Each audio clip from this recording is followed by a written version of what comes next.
printed here was transitions and disruptions in life and business. Uh, are they a friend or are they a foe? Well, the way most people react, you would think they're automatically considered an enemy to be resisted. But the truth is, these things are going to occur. We're experiencing a major disruption in the market right now because of something called the coronavirus. Yeah, people are having to adjust. Their travel plans are being messed with. People are canceling trips. Companies are having to cancel their involvements in conferences that maybe they have spent months, maybe even a year preparing to attend. So here's the thing, these things happen, they occur. Sometimes transitions are the result of our own decisions, sometimes they're the result of someone else's decisions. But irregardless, well, not actually a word, let me change that. Regardless, those things occur and we have to address them or ignore them.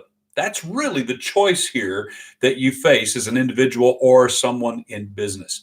What I've discovered is that transitions and disruptions really expose stuff that's hindering us or limiting us from being able to take the next step, go to the next level, or move into the next season well. These things are going to get highlighted when transitions and disruptions occur. The issue is, what do we do with that? If we choose to ignore what they're highlighting, well, best of luck. You just kind of go on into the next thing, dragging what you were dragging with you before, and most likely being frustrated. And that is another thing that can help you decide that these things are a foe. They're an enemy that must be resisted. Well, in my experience, when I address what gets exposed, I actually benefit. When something gets highlighted like that, here's a limitation, here's the obstacle, and it becomes clear what it is. Now I can begin to problem solve. I can become innovative. I can get creative. The same is true in our businesses. We can get our teams mobilized around problem solving. We get around this. This doesn't work anymore. What will work now? What are our options? How can we continue to move forward? And my wife works for a global company and they're being affected by this, recently having to make some decisions about pulling out of a conference that they'd spent months and months preparing for. And, they have options here. You could just panic, write it off and go, oh, well, there was that. Lots of lost time and money. But they didn't. They actually rallied around and they began to innovate and get creative. And because their company has virtual solutions that they offer people, they begin to talk about ways they can still participate without physically being present and still reach out and be available to their market at this conference. So things like the coronavirus and the way it is impacting the market, there are ways that people are going to begin to innovate, and virtual solutions may well be one of those. I'm not promoting that. I'm just saying it was a good problem solving move.